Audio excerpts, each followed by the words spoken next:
നടത്തും. മനുഷ്യൻ ഏകനായിരിക്കുന്നത് നന്നല്ല എന്ന് മനസ്സിലാക്കിയ ദൈവം അവന് തക്കതായ ഒരു തുണയെ ഉണ്ടാക്കുവാൻ തീരുമാനിച്ചു. ദൈവം മനുഷ്യനൊരു ഗാഢ നിദ്ര വരുത്തി. അവൻ ഉറങ്ങിയപ്പോൾ അവന്റെ വാരിയലുകളിൽ നിന്ന് ഒന്നെടുത്ത് അതിനു പകരം മാംസം പിടിപ്പിച്ചു ഒരു സ്ത്രീയെ ഉണ്ടാക്കി മനുഷ്യന് കൊടുത്തു. സ്ത്രീകൾ സമൂഹത്തിലും കുടുംബത്തിലും വഹിക്കുന്ന പങ്ക് വളരെ വലുതാണ്. വേദപുസ്തകത്തിൽ ധാരാളം സ്ത്രീകളെ പരിചയപ്പെടുവാൻ നമുക്ക് കഴിയും. അവരുടെ ഓരോരുത്തരുടെയും ജീവിതത്തിൽ നിന്ന് നമുക്ക് ധാരാളം പഠിക്കുവാനുമുണ്ട്. നമ്മുടെ ജീവിതത്തിൽ പകർത്തുവാൻ കഴിയുന്ന നല്ല മാതൃകകളാണ് അവരിൽ പലരും. നമുക്ക് മാതൃകയാക്കാവുന്ന വേദപുസ്തകത്തിലെ ചില സ്ത്രീ കഥാപാത്രങ്ങളെ ഞങ്ങൾ ഇവിടെ അവതരിപ്പിക്കുകയാണ്. ആനേറ ഏച്ചി അവതരിപ്പിക്കുന്നു വേദപുസ്തകത്തിലെ സ്ത്രീരത്നങ്ങൾ.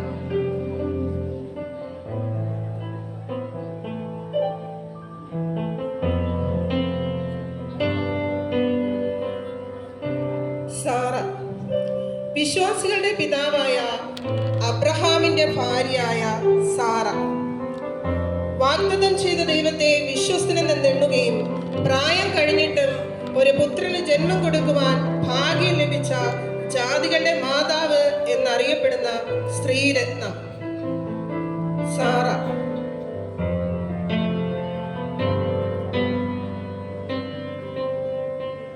ദെബോര, ഇസ്രായേലിനെ ന്യായപാലനം ചെയ്ത ബൈബിളിലെ പ്രവാചകിയായ ഏക ന്യായാധിപ. ദെബോര ആത്മത്യാഗത്തിന്റെയും ധൈര്യത്തിന്റെയും നല്ല മാതൃക. കനാന്യർക്കെതിരെയുള്ള യുദ്ധത്തിൽ തന്റെ കൂടെ വരണമെന്ന് ബരാഖ് അഭ്യർത്ഥിച്ചപ്പോൾ പിന്മാറാതെ ഇസ്രായേലിന്റെ രക്ഷയ്ക്കായി ധൈര്യപൂർവ്വം ബരാഖിനോടും സൈന്യത്തോടുമൊപ്പം അവൾ പുറപ്പെട്ടു. അവൾ നേടിയ ഉജ്ജ്വല വിജയത്തെ തുടർന്ന് ദെബോര പാടിയ സ്തോത്രഗീതം ബൈബിളിലെ ഏറ്റവും പുരാതനമായ കവിതകളിൽ ഒന്നായി കരുതപ്പെടുന്നു. രൂത്തും നവോമി.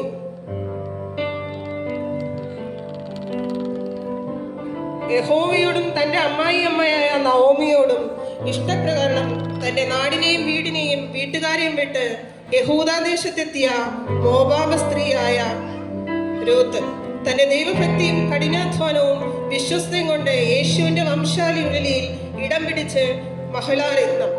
മരുമക്കളിൽ ഒരാളായ ഓർപ്പ തന്റെ ജനത്തിന്റെ അടുക്കലേക്ക് മടങ്ങിയപ്പോൾ രൂത്ത് അമ്മായിയമ്മയായ നവോമിയോടും പറ്റി നിന്നു.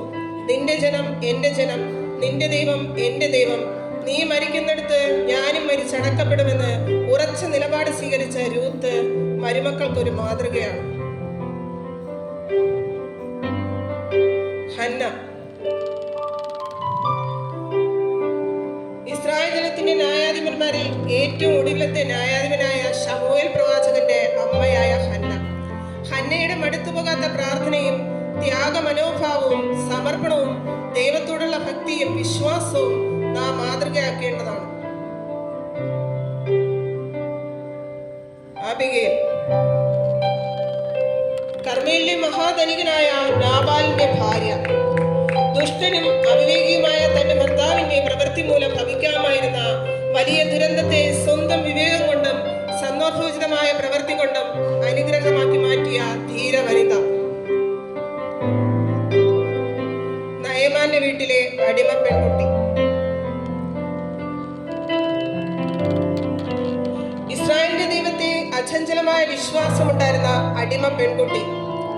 പരാക്രമശാലിയായിരുന്നെങ്കിലും കുഷ്ഠരോഗിയായിരുന്ന തന്റെ സ്വന്തം യജമാനായ നയമാന്റെ മുമ്പിൽ ധൈര്യപൂർവ്വം തന്റെ ദൈവത്തെ പരിചയപ്പെടുത്തിയ അദ്ദേഹത്തെ സൗഖ്യത്തിലേക്ക് നയിച്ച ധീരയായ വനിത. എസ്തേർ,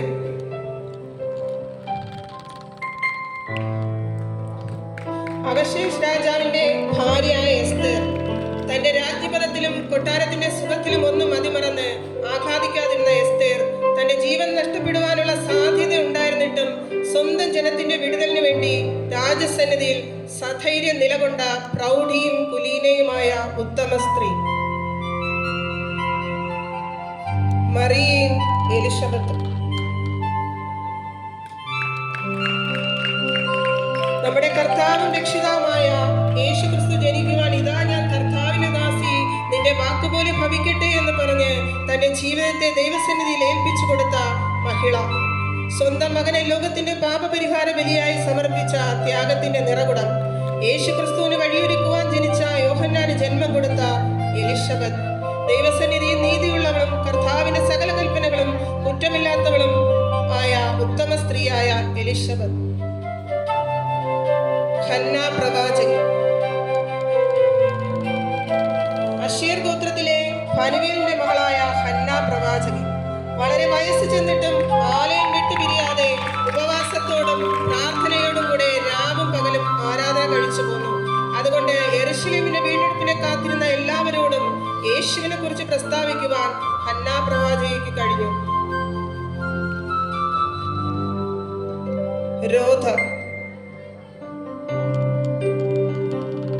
ബാല്യക്കാരിയായിരുന്ന രോധ, പത്രോസിന്റെ ശബ്ദം തിരിച്ചറിഞ്ഞവളായിരുന്നു രോധ. സന്തോഷത്താൽ പടിവാതിൽക്കൽ തുറക്കാതെ അകത്തേക്കോടി പത്രോസ് പടിവാതിൽക്കൽ നിൽക്കുന്നു എന്ന് അറിയിച്ചപ്പോൾ അവൾക്ക് ഭ്രാന്ത് ഉണ്ട് എന്ന് മറ്റുള്ളവർ പറയുമ്പോഴും അവൾ വിശ്വാസത്താൽ അത് പത്രോസ് തന്നെ എന്ന് ഉറപ്പിക്കുന്നു. തബീത, ബൈബിളിലെ ഒരു പ്രധാന പങ്ക് വഹിച്ച തുന്നൽക്കാരിയായ തബീത സാധുവായിരുന്നുവെങ്കിലും സൽപ്രവൃത്തികളും നന്മകളും ചെയ്തു പോന്നവളായിരുന്നു തബീത. തന്നാലാവും വിധം മറ്റുള്ളവരെ സഹായിച്ചിരുന്ന ഒരു വ്യക്തിത്വത്തിന്റെ ഉടമയായിരുന്നു അവൾ.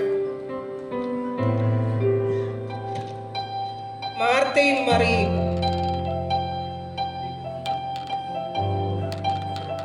യേശു സ്നേഹിച്ച ലാസറിന്റെ സഹോദരിമാരായ മാർത്തയും മറിയയും യേശുവിന്റെ പാദപീഠത്തിലിരുന്ന് എപ്പോഴും യേശുവിന്റെ മൊഴികൾക്ക് ചെവി കൊടുത്ത് നല്ല അംശം തിരഞ്ഞെടുത്ത മറിയ. പലതിനെ ചുറ്റി വിചാരപ്പെട്ടിട്ടും മനം കലങ്ങിയും ഇരുന്ന മാർത്തയ്ക്ക് യേശു സന്ദർശനം ആശ്വാസം തന്നെയായിരുന്നു. മാർത്തയുടെ അതിഥി സൽക്കാരം ഏതൊരു സ്ത്രീക്കും മാതൃകയാക്കാവുന്നതാണ്. ശമരിയാക്കാരി സ്ത്രീ,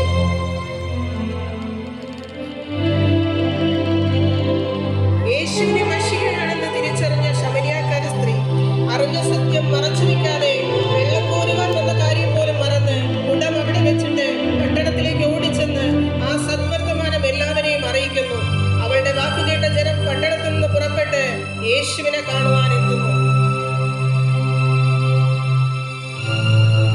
മിരിയം,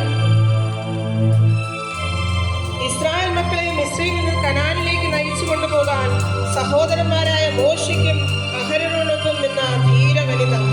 ഇസ്രായേൽ മക്കൾ ചെങ്കടലിന്റെ നടുവിൽ ഉണങ്ങിയ നിലത്തുകൂടെ അക്കരെ കിടന്നപ്പോൾ മിരിയാം തപ്പെടുത്തു. സ്ത്രീകൾ എല്ലാവരോടും തപ്പുകളോടും നൃത്തങ്ങളോടും കൂടെ അവരോട് പിന്നാലെ ചെന്നു. മഗ്ദലക്കാരത്തി മറിയ, യേശുവിന്റെ ശുശ്രൂഷയുടെ അവസാനം വരെ യേശുവിനെ അനുഗമിച്ച മറിയ. മരണസമയത്തും യേശുവിനോടൊപ്പം അവൾ ഉണ്ടായിരുന്നു. അതിരാവിലെ കല്ലറക്കിലെത്തിയ മഗ്ദലക്കാരത്തി മറിയയാണ് താൻ ഉയർത്തെഴുന്നേറ്റു എന്ന സദ്വർത്തമാനം ശിഷ്യന്മാരെ അറിയിക്കുവാൻ യേശു ചുമതലപ്പെടുത്തിയത്. അപ്പോസ്തലന്മാരുടെ അപ്പോസ്തലയായി മാറിയ മഗ്ദലക്കാരത്തി മറിയ. ക്രിസ്തീയ ജീവിതത്തിൽ സഹോദരിമാർ അനുഷ്ഠിക്കേണ്ട കാര്യങ്ങളെക്കുറിച്ച് പൗലോസ് തീത്തോസിന്റെ ലേഖനങ്ങളിൽ എഴുതിയിട്ടുണ്ട്. സദൃശ്യവാക്യങ്ങൾ 4:2 പറയുന്നു, സാമർഥ്യമുള്ള സ്ത്രീ ഭർത്താവിനൊരു കിരീടം. പ്രിയ കൂട്ടുകാരെ, ഈ കാലഘട്ടത്തിലും സുവിശേഷ വേലയിൽ പോലും നല്ല പ്രാർത്ഥനാ ജീവിതം നയിച്ച് കർത്താവിൽ നിന്ന് നല്ല സാക്ഷ്യം ലഭിച്ചവരായി രക്ഷിക്കപ്പെടുന്നവരുടെ ഇടയിലും നശിക്കുന്നവരുടെ ഇടയിലും ദൈവത്തിനും ക്രിസ്തുവിനും സൗരഭ്യവാസനയായി തീർന്ന് ചരിത്ര പുസ്തക താളുകളിൽ നമ്മുടെ പേരുകളും എഴുതേണ്ടതിന് ദൈവകരങ്ങളിൽ തന്നെ നമ്മെ താഴ്ത്തി ഏൽപ്പിക്കാം. ഇതോടുകൂടി AG ആനേറെ അവതരിപ്പിക്കുന്ന സ്ത്രീരത്നങ്ങൾ എന്ന